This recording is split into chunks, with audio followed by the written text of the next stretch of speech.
Richard Williams, the brilliant CEO behind the $190 million Williams Industries empire, approached his sleek black Mercedes when a sharp, childlike voice pierced the stillness of the deserted parking lot. "Be quiet and don't speak." Heart pounding, he halted, keys dangling, and squinted into the shadowy interior of his car. There, crouched in the back seat, was 7-year-old Vanessa, a black girl with wide, terrified eyes. "They're watching us," she hissed, her small fingers subtly gesturing toward the towering corporate building looming behind. "Your partner and his blonde wife, they knew you'd be here." At 51, Richard, who had clawed his way from nothing to build a tech juggernaut, felt a chill. For 15 years he had placed unwavering trust in his partner, Jerry Parker, and for a decade, in his executive assistant, Joy Bill. Now, a street-smart child was unraveling a sinister plot that threatened to shatter his world. "How did you get into my car?" Richard asked softly, sliding into the driver's seat without sudden movements. Vanessa, her small eyes gleaming with intelligence despite her tattered clothes, replied, "The cleaning lady left it open when she left. I hid because I saw them talking about you upstairs." She revealed what she overheard. "They said that tomorrow you won't own anything anymore." Richard's blood ran cold. Tomorrow, June 12, 2024, was the critical meeting with Japanese investors for a $380 million merger, meticulously planned by Jerry and Joy. "What else did you hear?" he pressed, pretending to tinker with his phone while watching the lit windows of the 10th floor. Vanessa continued, "That you're really dumb and you'll sign some papers without reading them properly." The blonde woman laughed and said that the day after tomorrow, "You'll need a new job." Shrinking deeper into the seat, she added, "They said other nasty things about you, but my grandmother always said children don't repeat bad words." Richard felt a mix of anger and unexpected pride. This child had risked her safety to warn a stranger about a betrayal. "What's your name?" he asked. "Vanessa. And yours is Richard Williams because I heard them say it 1,000 times, she replied, hesitating before adding, "Are you going to turn me in to the police now?" For the first time in weeks, Richard smiled genuinely. "No, Vanessa. In fact, you may have saved everything I've built." Through the rearview mirror, he saw the office lights extinguishing one by one. Jerry and Joy were likely descending collateralized debt obligation, CDO, descending, confident they would oust him tomorrow. Unbeknownst to them, Richard had found an unlikely ally in Vanessa, who had given him something more valuable than any deal: time to prepare. As he drove away from the building, Richard began formulating a plan.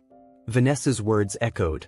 The blonde woman said, "You trust them like an obedient little dog, and that tomorrow you'll find out that little dogs sometimes bite their owners." The cruel words stung deeply. 15 years of partnership with Jerry, 10 years of trust in Joy, and they saw him as a foolish pet. "Where do you live, Vanessa?" he asked. "Nowhere special," she shrugged with heartbreaking ease. "Sometimes at the shelter, sometimes on the street. Depends if there's room or if the other kids aren't too annoying." At a traffic light, Richard turned to her. "Why did you tell me? You don't even know me." Vanessa's eyes flashed with wisdom beyond her years. "Because I know what it's like when people think you're invisible. They talked about you like you're stupid, like you're nothing. My grandma Ruth always said, when you see someone getting stepped on and you can help, you help, because it could be you next time."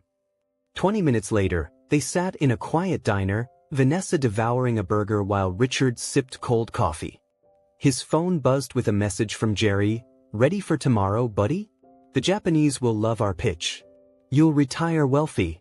Richard showed Vanessa the screen, and she laughed softly. "He's got some nerve, lying to your face with a smile." Richard typed a friendly reply, hiding his simmering anger. Another message came from Joy. "Richard, I've checked the final contracts. All set for signing. Trust me as always." The coldness masked as warmth churned his stomach. Joy, his confidant for 10 years, knew his schedule, passwords, and fears. "Do they know things about you?" Vanessa asked, licking ketchup off her fingers. "Everything," Richard admitted. "Bank passwords, company accounts, where I keep key documents." The betrayal's scope hit hard. "They've had years to plan," he said. Vanessa countered, but you've got years of stuff on them too, right? Richard paused, coffee cup in hand. She was right. He knew of Jerry's secret competitor meetings, Joy's shady bonus system, overheard talks, and emails seen by chance. "You're sharp, Vanessa," he said. "My grandma said when you've got nothing, you learn to notice everything," she replied, wiping her hands. "They think you're dumb, but you're not, are you?" Richard smiled, feeling hope and resolve. When Jerry called to confirm details, Richard answered warmly. "I'm great, Jerry. Can't wait to see it unfold." Jerry's arrogance was clear. "It'll be perfect. We've got it all handled. Just show up and sign where Joy tells you." After hanging up, Vanessa noted, "You're planning something. Your eyes look different." Every condescending word, every fake smile from recent months fell into place.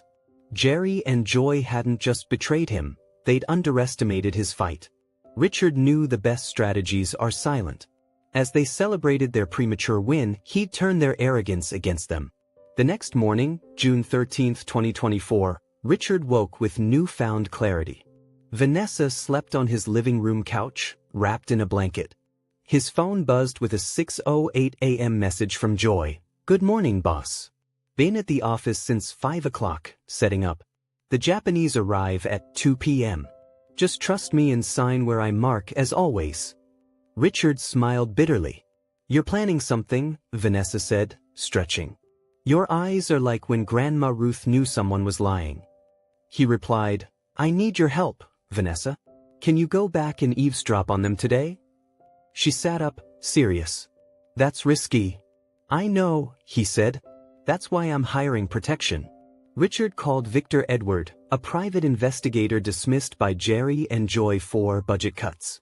Victor answered, surprised. "Thought you forgot me." Richard clarified, "Your firing wasn't my call." Victor chuckled dryly. "Figured. Jerry didn't like my questions." 2 hours later, Victor sat in Richard's kitchen, eyeing Vanessa with admiration and concern. "This kid uncovered a $190 million conspiracy," he said, shaking his head. Vanessa, nibbling toast, repeated, "Grandma said when you've got nothing, you listen to everything." Victor showed spreadsheets and documents. Jerry and Joy had siphoned $4.8 million through fake contracts and shell companies. "The merger's a money laundering scheme," Victor explained. "Your signature validates retroactive transfers, then they oust you and it's clean." Vanessa leaned in. "Now it's interesting. They think you're dumb, but you've got an investigator and a smart kid, and they don't know." Jerry called, his predatory tone clear. "Joy and I are finalizing details. The Japanese will be wowed." He added, "Joy says don't bother with the documents, they're technical. Trust us and sign where she says." The arrogance was sickening. Victor offered 2 options. Call the police now, risking technicalities, or let them incriminate themselves at the meeting. Vanessa clapped. "Pretend you'll sign, but you know everything." Victor grinned. "Then turn them in with airtight evidence." Joy's message arrived. "Richard, you're the best boss. After today, our partnership's forever." The hypocrisy churned Richard's stomach. "They think I'm a soft fool," he said. "They think kindness is weakness." Victor replied, "Show them kindness and strategy are deadly together." Vanessa jumped up. "I can hide near the meeting room and record them." Richard hesitated but agreed, with Victor protecting her. The thrill of the chase surged within him. At 2 p.m. on June 13, 2024, Richard entered the Williams Industries conference room, feigning normalcy. Jerry and Joy, arranging documents with precision, greeted him warmly. Jerry hugged him. "Glad you're here. The Japanese are coming and it's perfect." Joy, with a motherly smile, handed him a briefcase. "Boss, sign where I marked with yellow post-its. Trust me as always." Richard replied calmly, "Sure. But first, something I learned last night." Victor entered with a box of files, followed by 2 federal investigators. Jerry frowned. "Victor, you don't work here anymore." Victor retorted, "I do now, for the real owner." Richard projected spreadsheets showing $4.8 million embezzled over 2 years. Joy's smile wavered. Richard, is this a joke? He showed photos of Jerry at offshore banks, fake contracts, and 16 shell companies. Jerry stood furious. This is private. Richard laughed softly. Jerry, you think I built a $190 million company without protecting myself? Joy, trembling, claimed legality. Victor handed investigators recordings of their merger plot and confessions from 3 fake clients. Jerry shouted, "You can't prove anything." Richard smiled. Jerry, remember Vanessa? The 7-year-old entered with a social worker, her eyes resolute. "Hi, Mr. Jerry," she said firmly. "I was under your desk last night when you told Mr. Taro you'd steal Mr. Richard's company." Silence gripped the room. Joy, desperate, scoffed. A street kid over professionals? Victor played a recording of Joy. Richard's a sentimental fool. He'll be jobless soon and we'll take it all. Jerry's voice followed. 15 years faking friendship with that idiot. It'll be worth seeing his face when he loses everything. Joy collapsed. Jerry slammed the table, papers flying. "You set us up." Richard stayed calm. "You dug your grave for 2 years. I gave you the shovels." Investigators arrested Jerry and Joy for embezzlement, money laundering, and fraud. Jerry yelled, "I'll destroy you."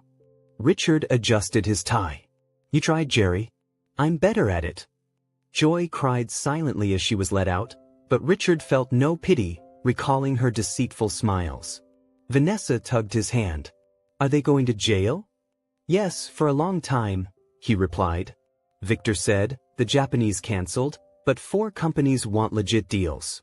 Richard added, "My company's stronger without parasites." As the police van left, Richard reflected on 15 years of blind trust in Jerry and treating Joy like family. Vanessa asked, "Are you sad?" He looked at her, his savior. "No, Vanessa. I'm at peace, thanks to people like you who do right for no gain." On April 10, 2025, 6 months later, Richard sat in his expansive 20th floor office. Williams Industries up 45% since the arrests. Victor reported, Jerry got 11 years, Joy 7, their assets seized to repay the company. Their lawyers quit after bribery attempts. 8 other defrauded businessmen were suing. Vanessa, now in private school, ran in with an A+ math test. Richard revealed, Vanessa's grandmother, Ruth Williams, was his cousin, lost to the family 30 years ago. "We're family," he told Vanessa, showing documents. She hugged him, crying, "I knew you were different." Grandma said family protects family. Victor, moved, noted her instinct saved Richard. On July 15, 2025, Richard adopted Vanessa, now Vanessa Williams, in the courthouse where Jerry and Joy were convicted. The judge said, "A crime story ending in family reunion is rare." At the celebration, Vanessa asked, "Dad, did Grandma know this would happen?" Richard replied, "Ruth knew more than we think. She'd be proud you saved our family." On June 13, 2025, Richard received letters from Jerry and Joy in prison, offering weak apologies. Vanessa, seeing the torn letters, said, "It's not about forgiving. It's about being better." By April 12, 2029, Williams Industries was a top 100 tech firm. Richard's scholarship program aided 250 children yearly, with Vanessa, 12, as honorary president, mentoring others. At the program's anniversary, she said, "The best day was trusting you in your car. I saved our family." Richard smiled, knowing Jerry and Joy's betrayal gave him a daughter, purpose, and proof that true revenge is building something beautiful, rendering their betrayal a footnote in his success. Jerry and Joy tried to steal his company but gave him a daughter, a purpose, and evidence that the universe sends unlikely heroes to deliver what we need.